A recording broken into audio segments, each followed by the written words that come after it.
Hello बच्चों, let's read the question. The net charge on a capacitor is 2q q by 2 0 infinity. आपको बताना है जो capacitor होता है उस पर नेट चार्ज कितना होता है। Okay, so firstly let's see the key concept of this question. Key concept of this question that you should know about the capacitor. Okay, तो कैपेसिटर क्या होता है बेटा? एक parallel plate capacitor looks like something. There are two plates which are placed parallel to each other by a small distance, small d.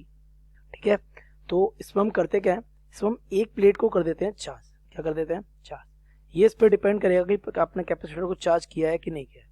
आप एक plate क्या कर देते हैं? चार्ज कर देते हैं। अगर आप दूसरी प्लेट को अर्थ कर दें, ठीक है, तो आपको पता है ये पॉजिटिव चार्ज इस प्लेट को पोलराइज कर देगा। इसका ये वाला फेस कैसा हो जाएगा?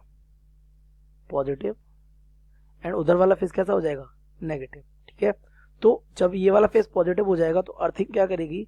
यहां से इलेक्ट्रॉन्स को ऊपर की तरफ लेके जाएगी, वो इलेक्ट्रॉन्स आ जाएंगे प्लेट्स में।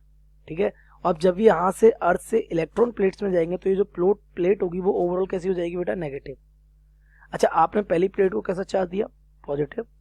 और क्योंकि ये पॉजिटिवली चार्ज है तो हमारी दूसरी वाली प्लेट अर्थिंग की वजह से कैसी? नेगेटिवली चार्ज हो गई। तो हमें ये पता है कि इसमें एक प्लेट पर चार्ज कैसा होता है बेटा? पॉजिटिव। तो दूसरी प्लेट पे चार्ज कैसा होता है बेटा? नेगेटिव। ठीक है, अगला वाला कॉन्सेप्ट, जब एक कैपेसिटर को बेटा चार्ज कर देते हैं, ठीक है, तो कैपेसिटर चार्ज होने के बाद जितना चार्ज इस वाली प्लेट पर होता है उतना ही चार्ज सेकेंड वाली प्लेट पर भी होता है, बट ऑफ माइनस साइन। तो this is our capacitor. Okay, so on knowing the capacitor we can solve the question net charge. Net charge is given by the additive property of charge. You know additive property?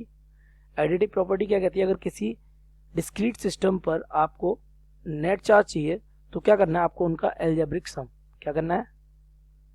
algebraic sum of all the charges.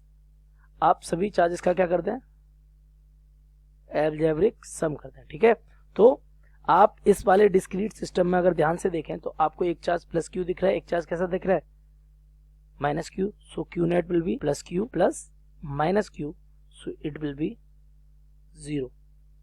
So the net charge on a capacitor is 0. So the third option is correct. I hope you have understood it well. Best of luck.